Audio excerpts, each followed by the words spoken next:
এই যে বিএনপি জামায়াতের লোকজন, ওনারা কিছু কিছু লোকজন যে মনে করেন যে আসিফ নজরুল হচ্ছে তাদের লোক, তাদেরকে বলবো তারেক রহমানের বক্তব্য শোনেন। তারেক রহমান আপনার মনে হয় এমনিতেই বলে যে সামনে নির্বাচনটা কঠিন নির্বাচন? এমনিতেই বলেন যে আপনারা মনে করবেন না যে আমরা ক্ষমতায় চলে এসেছে? এগুলো এমনি বলে না, কিন্তু তারেক রহমান খবরগুলো জানে যে তারেক রহমানকে মাইনাস করার জন্য কত ষড়যন্ত্র চলছে, এবং সেইটার পার্ট হচ্ছে এই আসিফ নজরুল, রেজওয়ানা বন্যা, আরেকটা আছে ওদের সাথে ওয়াহিদ মাহমুদ, তো নামটা ভুল করছে কিনা জানি না। এই গম গত সপ্তাহে এই ডক্টর মোহাম্মদ ইউনুস তিনি বলেছেন যে 25-এর মাঝামাঝি বা শেষের দিকে আমরা একটা নির্বাচনের দিকে করি। তিনারা যাবেন না, তিনাদের কথা 26-এর শেষে গিয়ে আমরা করবো, চিন্তা করবো।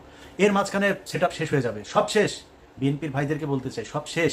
দুদকের একজন চেয়ারম্যান আপনাদের দলের ক্যান্ডিডেট ছিল, সে বিএনপি করে না, খুব সৎ মানুষ।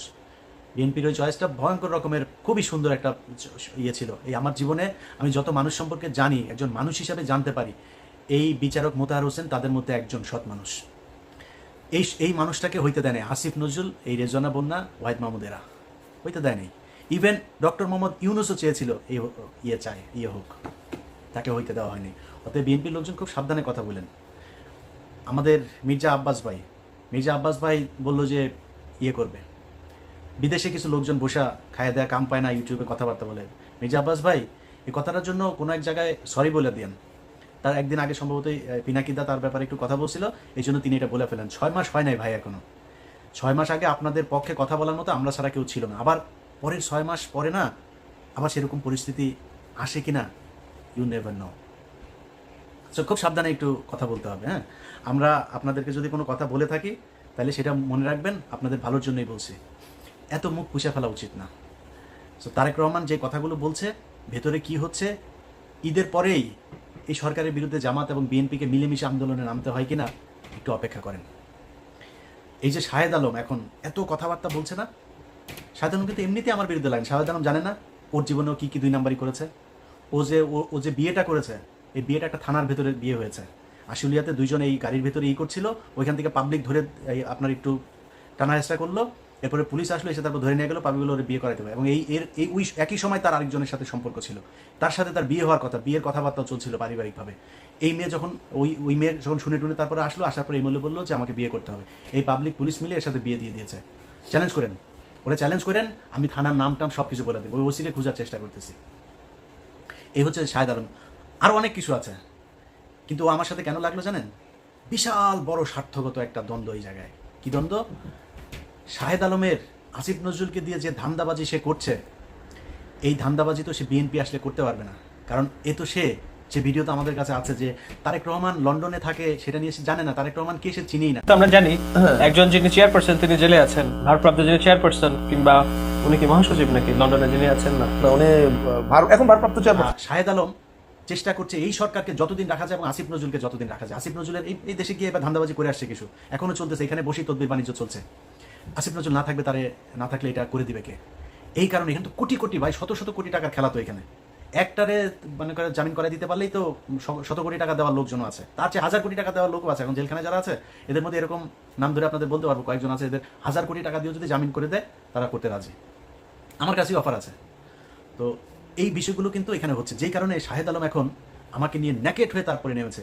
শাহেদ আলম, আমি তোমার আগেও বলেছি, এখনও বলছি, তুমি বাবা এই যে বিরিয়ানির দোকানে 1000 টাকা করে নিছো, তুমি এত বড় একজন লোক, আমি উবার চালাই, এটা নিয়ে তোমার এত কষ্ট, তোমার মতো এত হাই লেভেলের একজন লোক, তুমি বিরিয়ানির দোকানে যা 1000 টাকা নিলা, এটা কেমন ধরনের হয় শাহেদ আলম? তুমি এখন এই লোকের আবার আইনা ভিডিও বানায় তুমি ছাড়ছো। ওই লোকটা আমার ওইখানে বক্তব্য দিয়ে দিয়েছে, তুমি তার এলাকার লোক, বউ নিয়ে আসছিলা, খাইতে পাইতা না, সাহায্য করেছে। এবং সেই সাহায্যটা কোত্থেকে করেছে? সাংবাদিকদের যেই ভিক্ষা দেয় না খলিল ভাই এখানে অনেক সাংবাদিকরা ভিক্ষা দেয়, ওই ভিক্ষার হ্যাঁ, ফুল রেকর্ড শুনবা। সো বেশি পাকনামি করতে চায় না, নিজের নিচে পরিষ্কার না করে তারপরে কথা বলে লাভ। আমার নিয়ে খেলবা, আমার নিয়ে খেলতে আসো। আমি ইলিয়াস, আমার নিয়ে বহু খেলাধুলা হয়েছে, বুঝো নাই? এখানে যখন আসছি না, পুলিশ আসছে বাসায়, আমার নিয়ে এখানকার দূতাবাস থেকে শুরু করে আওয়ামী লীগের সবাই মিলে লাগছিল আমার নামে। এমন কোনো মানে ইসলামিক টেরোরিস্ট থেকে শুরু করে সব খালি 2-3টা কথা বলে আমার নিয়ে পুলিশের কি কি ছিল, ইনভেস্টিগেশন ছিল। হ্যাঁ, আমার বাসায় আসছে আন্ডার কভার, এসে তারপরে জিজ্ঞেস করেছে আমি রিলিজিয়নে বিশ্বাস করি কিনা। আমি ওদের উত্তর দিচ্ছি একদম, আমি বলছি I strongly believe in god. আমি নামাজ পড়ি কিনা, কোন মসজিদে যাই, কত অফেন যাই মসজিদে। হ্যাঁ, কোন কোন মসজিদে যাই, এই কোশ্চেন। আরও কী কী এগুলি বানানো টানানোর এগুলির কথা বলেছে, আমি নাকি কী বানাই টান, এগুলি অভিযোগ করছে। তো অফিসাররা আমি শেষ পর্যন্ত যা যা বললাম, অফিসার আমার ইউটিউব চ্যানেলটা একটু দেখলো যে তুমি এরকম মেয়েদের নিয়ে নাকি তুমি বাজে কথা বলছো, এই সেই। তখন আমি বললাম হ্যাঁ, এই সাংবাদিক মেয়েরা আমার নিয়ে উল্টাপাল্টা কথা বলছে। কে সে? আমি বলছি এই যে একটা টেলিভিশন, বেসরকারি টেলিভিশনের সাংবাদিক বাংলাদেশে, তারা আমার নিয়ে ক্রিটিসাইজ করে, আই ক্রিটিসাইজ দেম ব্যাক, এগুলি বলছি, সবই তারা জানাই দিচ্ছে। জানার পরে ওকে ওকে সে আমার কার্ড দিয়েছে, কার্ড দিয়ে বললো যে কল মি, আমি 24/7 অ্যাভেলেবেল, তোমার যখন ইচ্ছা কল দিই। এরকম আরও অনেক তদন্ত হয়েছে ইলিয়াসের নিয়ে। আমার গ্রিন কার্ড পাওয়ার কথা আরও অন্তত 5 বছর আগে, সেই গ্রিন কার্ড মানে আমার কেসে অ্যাপ্রুভ হয়েছে আজ থেকে 1.5 মাস আগে। সো গ্রিন কার্ড আরও কদিন লাগবে জানি না, কিন্তু এই গ্রিন কার্ড পাইতে পারতাম বহু আগে, যখন এখানে 2016 সালে আসছে না। সেই 16 সালে শাহেদ আলম, তুমি যেরকম 2 নাম্বারই ভণ্ডামি করে এখানে কাগজ নিছো না, ইলিয়াস চাইলে 16 সালে ওই ভণ্ডামি করতে পারতো। আমারে গণজাগরণ মঞ্চের বানাইতে বলছে আমার লয়ার, যে আপনি গণজাগরণ মঞ্চে, তখন 2016 সাল, সবাই এটা দিয়ে কাগজ বানাচ্ছিল, যারা যে অ্যাপ্লাই করছিল তাকে কাগজ দিয়ে দিচ্ছিল। আমি আর এটারে করি নাই। কেন করি না জানিস? কারণ ওইখানে যায়া লিখতে হইতো, আমার লয়ার আমার বলতেছিল যে খালি তোমার নাম চেঞ্জ করে দিলে হবে, একই ঘটনা সবাই দিয়ে দিচ্ছি, কেস হয়ে যাচ্ছে। যে বাংলাদেশের ফান্ডামেন্টালিস্ট যারা আছে, তারা মানুষের ধরে ধরে জবাই করছে। ওই যে অভিজিৎ হত্যাকাণ্ড টাণ্ড হইলো, তখন এরা জবাই করছে। তারপরে গণজাগরণ মঞ্চে এরকম ইসলামিক যে ফান্ডামেন্টালিস্ট আছে, যে তারা এখানে এটার একটা টেরোরিস্ট একটা অর্গানাইজেশন হিসাবে কাজ করছে, এরকম কথাবার্তা। আমি চিন্তা করলাম যে আল্লাহ যদি আমাকে আমেরিকার কাগজ লিখে রাখেন বা আমাকে ভালো রাখেন, সেটা আমেরিকায় থাকলে হবে, বাংলাদেশে থাকলে হবে, যেখানে আল্লাহ মনে করেন ওইখানে। কিন্তু আমি এগুলি বলে আমি কোর্টে যাব, আমি ইমিগ্রেশন অফিসারের কাছে যাব, সে আমার এলাকাটা পুরো পড়বে দেখবে যে মুসলমানরা এত খারাপ। আমি ওই রাস্তায় শাহেদ আলম যাইনি। কি বলতে চাচ্ছি সেটা তুমি খুব ভালো করে বুঝতে পারছো। অতএব ওই কাগজ আমি নেই। আর এরপরে এখানে এই যে উবার চালায় খাইটা, এগুলি বলে পাবলিকলি কি বলদ বানানো যাবে? তোর বাসায় মহিলা মানুষ যেই কটা আছে সব কটা প্রেগনেন্ট হয়ে যাওয়ার কথা, যেই গালি পোলাপান তোরে দিচ্ছে, আমার এই গালি দিলে জীবনে কোনোদিন ইউটিউবের সামনে আসতাম না। মানুষের সামনে যায় বলিস তুই এলি বিশাল জমিদারের নাতি, 1000 টাকা নিয়ে খলিল বিরিয়ানি থেকে খাওয়া লাগে। তুই এত বড় এক ডেভেলপার, তুই ওয়েব ডেভেলপ করিস, তুই প্রমোটার, তুই এখানে প্রমোশনের কাজ করে তারপরে 1000 টাকা তোরে সাংবাদিকদের খয়রাতি থেকে তোরে দেয়। মানুষের বুঝতে সমস্যা আছে, তুই ভিডিও দিলেই হবে, খলিল বাইরে হাতে পায়ে ধরে আরেক ভিডিও বার করলেই হবে। শাহেদ আলম সহ যারা যারা এখন কিনা এদেরকে ক্ষমতায় রাখার জন্য চেষ্টা করছে, এটা তাদের স্বার্থের কারণে, দেশের কারণে। শাহেদ আলম এই মানুষের কাছে বলে বেড়ায়, তার নাকি দেশের বিশাল আকারে অবদান। এ হলো সেই ব্যক্তি 2018 সালে আওয়ামী লীগের কাছ থেকে টাকা পয়সা খেয়ে সব বিভ্রান্তিমূলক কথাবার্তা বলতো, মনে আছে? ইসকনের কাছ থেকে টাকা নিয়ে তারপরে সেইখানে বাড়ি কিনেছে 2টা। ও এখন বলে ওর বউ বলে ইঞ্জিনিয়ার, ওর বউ ইঞ্জিনিয়ার কাজ করে কি এখানে রিসেপশনিস্ট। এত বড় একটা ইঞ্জিনিয়ারকে যা রিসেপশনে বসায় রাখা হয়েছে, ওর বউয়ের টাকা দিয়ে নাকি সব এখানে 2 বাড়ি গাড়ি টাড়ি সব করেছে। আমি ওপেন ডিক্লেয়ার দিয়ে গেলাম, চ্যালেঞ্জ করে গেলাম, শাহেদ আলম তোর সাথে যে কোনো ফোরামে, তোর চ্যানেলে আমি বসতে চাই। আমি আমার ট্যাক্স ফাইল থেকে শুরু করে আমি আমার স্বচ্ছতা নিয়ে আসবার। তোর বউ ইনজানুয়ার একটা আছে না, তোর বউ ইনজানুয়ার কোন জায়গায় ইনজানুয়ারি করে তারপরে এই যে তোর বাড়ি 2টা করে দিল, ট্যাক্স ফাইল দেখা। এই দেশে তোর বউর মতো এত বিশাল বিশাল বড় একজন নাসার ইঞ্জিনিয়ারে তো তুই করতে পারবি না, তাই না? টাকা ছাড়া তো ক্যাশে তো আর টাকা দেয়নি, তাই না? চেকের মাধ্যমে টাকা দিয়েছে। সো চেক আছে, চেক দেখাস, কান কেটে ফেলবো। এখন তোর বাপ আসিফ নজরুলের কাছ থেকে আরো ধান্দাবাজি করে আরো বাড়ি করার চিন্তা ভাবনা করছিস। সো এসব টাকা পয়সা তো বের হয়ে যাবে একসময়। সম্মান আর টাকা পয়সা সব একসাথে পাওয়া যায় না। আপনারা এখন এখানে প্রথম আলোর সব সেট আপ বসায় দিয়ে যাবেন, যতদিন সম্ভব বিএনপি বা জামাতকে ক্ষমতায় আসতে দেওয়া যাবে না, আপনারা এখানে বসে বসে খাবেন, এইভাবে চলতে দেওয়া যাবে না। বিডিআর হত্যাকাণ্ডের প্রতিটা পরতে ইন্ডিয়া জড়িত থাকা, আওয়ামী লীগের যে নীল নকশা সেটা জড়িয়ে আছে। সাগর রুনিনিয়ানা বলে বিচার করেন, আসিফ নজরুল প্যান্ট ভিজায় ফেলতো সাগর রুনিনিয়া কথা বলতে বলতে, কই সেই বিচার? শাপলা চত্বর হত্যাকাণ্ড, কই সেই বিচার? যারা গুমের শিকার তারা কই? আপনাদের সময় ডিজিটাল সিকিউরিটি অ্যাক্ট এখন পর্যন্ত 5 মাস বাতিল করা যায় না, সময় পান না, সিনেমা দেখতে জানাবেন না, সামাবাইটা নিয়ে হলের ভিতরে অন্ধকারে যায় বসেন। তো আমরা বুঝি না এগুলি কিছু। আপনারা সিনেমা দেখতে যাওয়ার সময় পান, ডিজিটাল সিকিউরিটি অ্যাক্ট বাতিল করার সময় পান না। এখন পর্যন্ত হাজার হাজার বিএনপি জামাতের লোকজন জেলখানায় বন্দী। গত সপ্তাহে ডান্ডা বেরিয়ে পড়িয়ে জামাত শিবিরের সাবেক সভাপতিকে রাজশাহী কোর্টে তোলা হয়েছে। আমার এই ফেসবুকে সেই ছবি দিয়েছে, ভিডিও দিয়ে রেখেছি। কেন এখনো পর্যন্ত সেটার ব্যাপারে ব্যবস্থা নেওয়া যায় নাই? কিসের জন্য? আরো কত বছর সময় চান? এমনি বসে বসে লুটপাট করবেন। আমার এই নেতা ফোন করে, ওই নেতা ফোন করে, ইলিয়াস ভাই এরা তো আমাদেরই লোক, এদের সাথে এরকম করলে তৃতীয় পক্ষ ঢুকবে। আর এরা আপনার লোক হইতে পারে, আমার লোক না। আমি তো আপনার দলের কেউ না, আমি তো বিএনপি জামাতের লোক না। বিএনপি জামাতের টাকা নিয়ে আমি কি আমার সংসার চালাই নাকি? আমি আপনার টাকায় কথা বলবো? আমি আমার যে সমস্যা, আমার সমস্যা ইন্ডিয়ায়। অথবা আমার ওইটা না পাইলে তো আমি মনে করবো না এই দেশ স্বাধীন হয়েছে। ওনাদের কথা হইলো বিপি নূর, ইলিয়াস ভাই দেখেন এখানে তো অনেক কিছু করা যায় না। আসিফ নজরুল পর্যন্ত সে আমার ফোন করে ওই একই গান, ইলিয়াস কি অবস্থা ভাই, আপনি তো বলছেন ওখানে বসে বসে এখানে তো অনেক সমস্যা ভাই, অনেক চাপ। আপনারা এত চাপ নিয়ে কাজ করতে বলছে কি আসিফ নজরুল? বিপি নুরও একই, আরো কয়েকজন রাজনীতিবিদ একই আলাপ। এদের অনেক চাপ, কাজ করতে পারে না। এত চাপ, মানুষ তো জীবন দিয়েছে এই দেশে, আবার নামবে দরকার হইলে। আপনি বলেন কি করা লাগবে বলেন, তারা আসবে, আবারও রাস্তায় নামবে, আবারও জীবন দিবে। কোথা থেকে চাপটা আসে, কারা চাপ দেয় বলে দেন। এইভাবে চাপ মনে মনে আপনি চাপ মনে করে তারপরে সবাই মিলেমিশে ভাগ বাটোয়ারা করে খাবেন, এই জন্য 2000 মানুষ জীবন দেয়নি। অতএব যারা মনে করেন যে আসিফ নজরুল্লাহ তাদের তৃতীয় পক্ষ, সারা অন্য কিছু, আসিফ নজরুল রাই তৃতীয় পক্ষ। তারাই আপনাদেরকে বিএনপি এবং জামায়াতকে মাইনাস করার জন্য আপনারা মনে করছেন বিএনপির কিছু লোকজনের এই সুবিধা, কি সুবিধা দিয়েছে, গরুর হাট, মাঠ আর ঘাট, এগুলো আপনারা এখন দখল করে খাচ্ছেন, তাই না? তো এটা খেয়েই খুশি। আর কিছু মামলা বাণিজ্য, তদবির বাণিজ্য টাণিজ্য হচ্ছে ওই জায়গায়, এইসব এই 2 নম্বরই কিছু কাজ, আর কিছু জায়গায় চাঁদাবাজিও হচ্ছে, এগুলো করে বিএনপি জামায়াত খুশি। কিন্তু এইটা চিন্তা করেন নাই যে আপনাদেরকে দিয়ে এগুলো করিয়ে তারপরে তারা সারা দেশে বোঝানোর চেষ্টা করছে বিএনপি বিশাল চাঁদাবাজ একটা দল, জামাত ইসলাম বিশাল চাঁদাবাজ একটা দল, এরা হচ্ছে গিয়ে এই আওয়ামী লীগের লোকজনকে তারা দিচ্ছে। এই মিডিয়া, সেই মিডিয়া যারা কিনা আপনাদের কথা বলেন, আপনাদের নাম তারেক রহমানের বক্তব্য চালায় না এরা।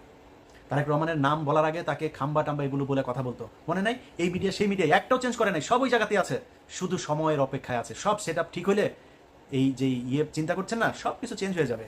এই যে গোয়েন্দা সংস্থা, আপনার কি মনে হয়, মানব জমিন নিউজ করেছে, দেখেছেন গত পরশুদিন কি বলেছে তারা, যে ভারতের পররাষ্ট্র সচিব বাংলাদেশে এসে 1 ঘন্টার কোনো হিসাব ছিল না। এই 1 ঘন্টা তিনি কোথায় ছিলেন? সে 1 ঘন্টা মানব জমিন বলেছে সে সেনাপ্রধানের সাথে ছিল। কেন?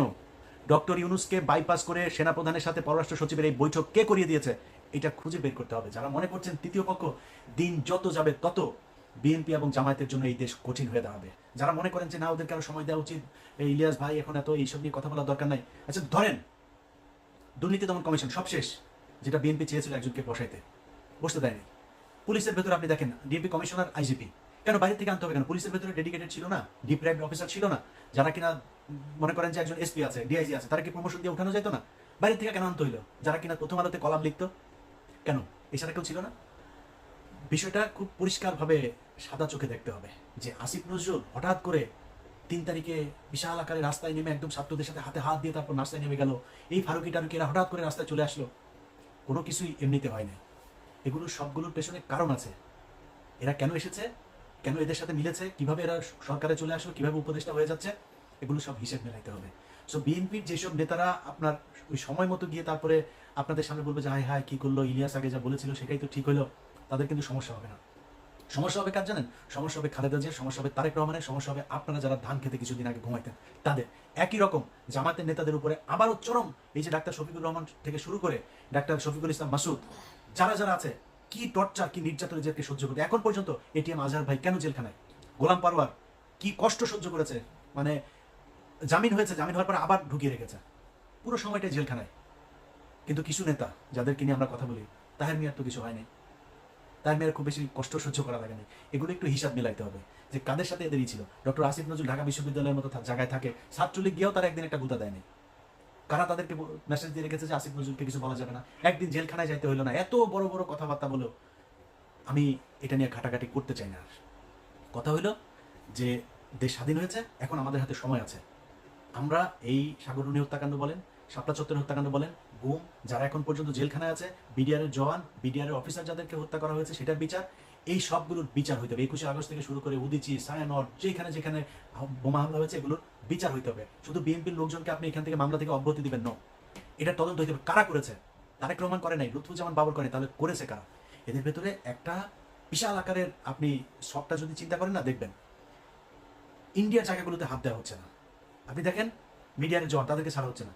লুৎফুজ্জামান বাবর, গিয়াসউদ্দিন আল মামুনকে কিন্তু ছেড়ে দেওয়া হয়েছে, লুৎফুজ্জামান বাবরকে ছাড়া হচ্ছে না। ডিজিএফআইয়ের আপনার সাবেক যেই কর্মকর্তা রেজাকুল হায়দারকে ছাড়া হচ্ছে না কিন্তু। আব্দুর রহিম, ওনাকে কিন্তু মেরে ফেলা হয়েছে। এইভাবে যারা যারা এখন পর্যন্ত এদের বিপক্ষে, যাদেরকে দিয়ে ইন্ডিয়ার এইসব জিনিস সব বের হয়ে যাবে, তাদেরকে দেখবেন আস্তে আস্তে মেরে ফেলা হচ্ছে। রাস্তাঘাটেও দেখবেন এখন অনেক দুর্ঘটনায় মানুষ মারা যাচ্ছে। এগুলো এইভাবে খুব সুপরিকল্পিতভাবে তারা তাদের জায়গাগুলো পরিষ্কার করছে, খালি দেখছে যে কারা আমাদের বিপক্ষে, তারপরে তারা ঠিকই আবার ছবল দেবে। যাই হোক দর্শক, আপনাদেরকে আমার শেষ যে বক্তব্য সেটা আমি আপনাদের জানাইতে চাই। নিজেকে আসলেই মাঝে মধ্যে খুব অসহায় মনে হয়, যে মনে হচ্ছে কিনা আমরাই কি করছি কিনা, আমরাই কি ভুল পথে হাঁটছি কিনা, এটা নিয়েও না চিন্তা করি। তো চিন্তা করে পাই না আসলে, মানে এত মানুষ, এত বিশাল একটা দেশ, ভাই এত বড় একটা ঘটনার পরে কারো কি ইচ্ছা করে না যে না দেশটা আসলে একটু ভালো কিছু হোক? সব মনে হচ্ছে তারা ক্ষমতায় এসে কিছু টাকা পয়সা লুটপাট করবে, সেই আওয়ামী লীগের মতো একইভাবে চলবে দেশ। এই দেশের জন্য কি করলেন রে ভাই? জিনিসপত্রের দাম থেকে শুরু করে কোনো জায়গায় কার্যকর কোনো পদক্ষেপ নাই, তারা সিনেমা দেখতে যায়। এইভাবে দেশই করার জন্য এতগুলি মানুষ মারা গেল, তো আপনাদের কাছে অনুরোধ, বা এগুলি দেখলে খারাপ লাগে যদি এইসব ছায়া দিয়ে যদি চুপ থাকতে পারতাম তাহলে অনেক ভালো থাকতাম। সবাই ভালো থাকেন, আল্লাহ হাফেজ।